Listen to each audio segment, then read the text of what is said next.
مصر کا ایک امیر بزنس مین تھا۔ اس کی عمر 50 سال کے لگ بھگ تھی کہ ایک دن اس کو دل میں تکلیف کا احساس ہوا، اور جب اس نے قاہرہ کے سب سے بڑے ہسپتال میں اپنا علاج کرایا تو انہوں نے معذرت کرتے ہوئے اسے یورپ جانے کا کہا۔ یورپ میں تمام ٹیسٹ مکمل کرنے کے بعد وہاں کے ڈاکٹروں نے اسے بتایا کہ تم صرف چند دن کے مہمان ہو، کیونکہ تمہارا دل کام کرنا چھوڑ رہا ہے۔ وہ شخص بائی پاس کروا کر مصر واپس آ گیا اور اپنی زندگی کے باقی دن گن گن کر گزارنے لگا۔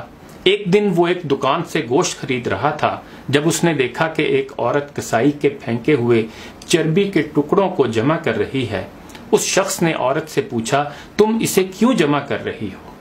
عورت نے جواب دیا کہ گھر میں بچے گوشت کھانے کی ضد کر رہے تھے۔ چونکہ میرا شوہر مر چکا ہے اور کمانے کا کوئی ذریعہ بھی نہیں ہے، اس لیے میں نے بچوں کی ضد کی بدولت مجبور ہو کر یہ قدم اٹھایا ہے۔ اس پھینکی ہوئی چربی کے ساتھ تھوڑا بہت گوشت بھی آ جاتا ہے جسے صاف کر کے پکا لوں گی۔ بزنس مین کی آنکھوں میں آنسو آ گئے۔ اس نے سوچا، میری اتنی دولت کا مجھے کیا فائدہ؟ میں تو اب بس چند دن کا مہمان ہوں۔ میری دولت کسی غریب کے کام آ جائے، اس سے اچھا اور کیا ہو سکتا ہے؟ اس نے اسی وقت اس عورت کو کافی سارا گوشت خرید کر دیا اور کسائی سے کہا، اس عورت کو پہچان لو، یہ جب بھی آئے اور جتنا بھی گوشت مانگے اسے دے دینا اور پیسے مجھ سے لے لینا۔ اس واقعے کے بعد وہ شخص اپنے روزمرہ کے معمولات میں مصروف ہو گیا۔ کچھ دن اسے دل میں کسی تکلیف کا احساس نہ ہوا تو اس نے قاہرہ میں موجود لیبارٹری میں دوبارہ ٹیسٹ کرائے۔